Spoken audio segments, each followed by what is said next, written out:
Je vais donner leur nom pendant qu'ils vont monter sur ce plateau. Nous avons Mohamed Dafer Otaï, qui est cinéaste. Bonsoir Mohamed, prenez peut-être le micro, bienvenue. Bonsoir. Nous avons le docteur Sami Nasser, bonsoir Sami, bienvenue. Et puis nous avons Sabis Mara, ancien rédacteur en chef. Bonsoir Sami. Bonsoir. D'une web radio qui s'appelle Kalima. Avant de parler de cette dame dont on va dire un peu de mal, parlez-nous de vous, parlez-nous de l'aventure de Kalima. Qu'est-ce que Kalima, pour ceux qui ne connaissent pas? Kalima, c'est un site web online et puis il est devenu une radio. En fait, nous avons essayé de le rendre une radio indépendante qui défend les droits de l'homme, qui défend la démocratie, le pluralisme. Mais finalement, nous avons sorti avec une résumé qu'il y en a des personnes qui n'acceptent pas les slogans qui le prennent et faire les choses contraires. Avant de parler de ce qui ne marche pas, parlons de Kalima encore un peu plus. Quand est né, comment est né Kalima? Qu'est-ce que c'est comme aventure au fond éditoriale? Peut-être vous.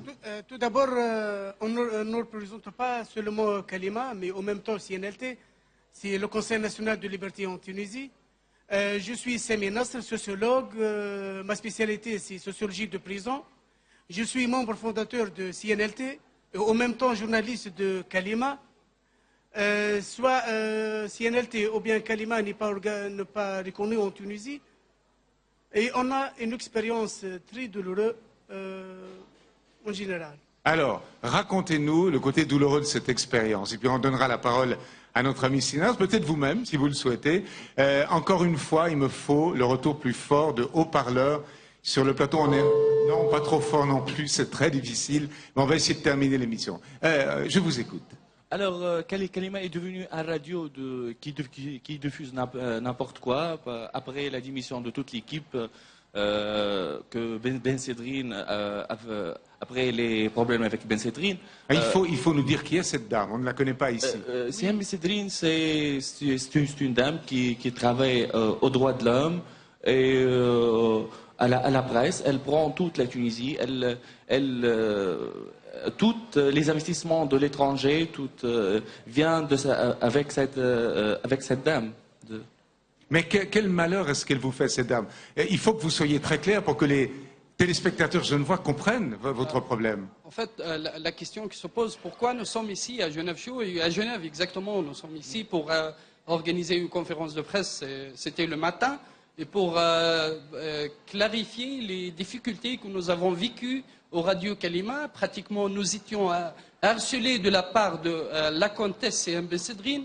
Nous étions obstaclés par les affaires et les liens de CMB Sedrine.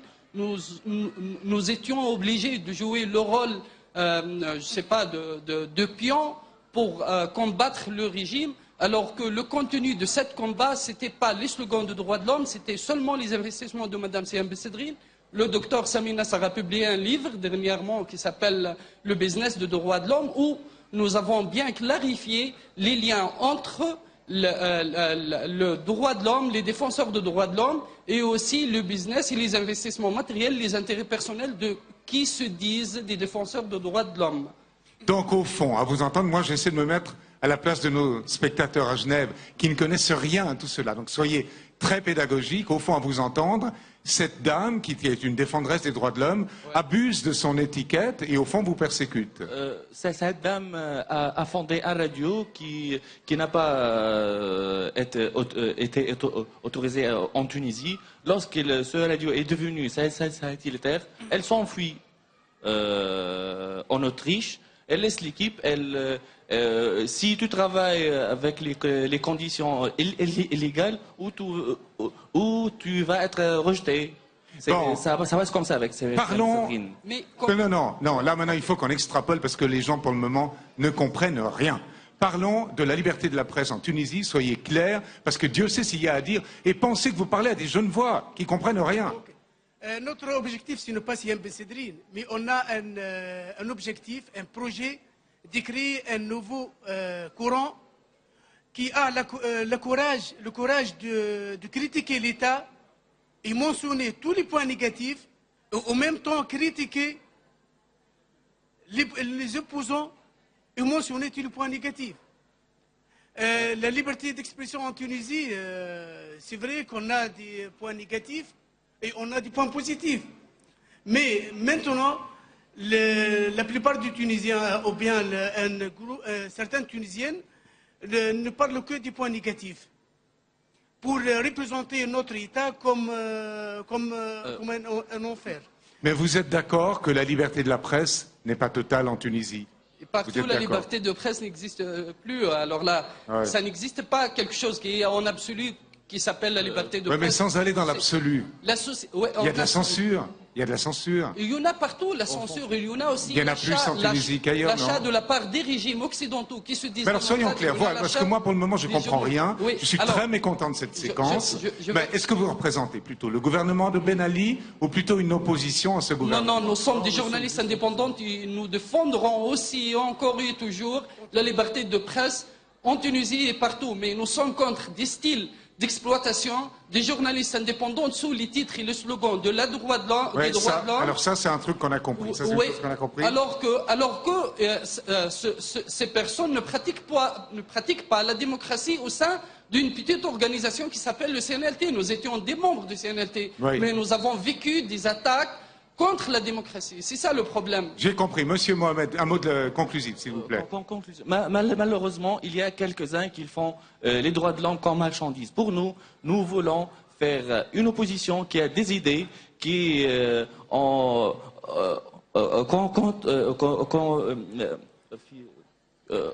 des idées pour donner, pour être présentatif.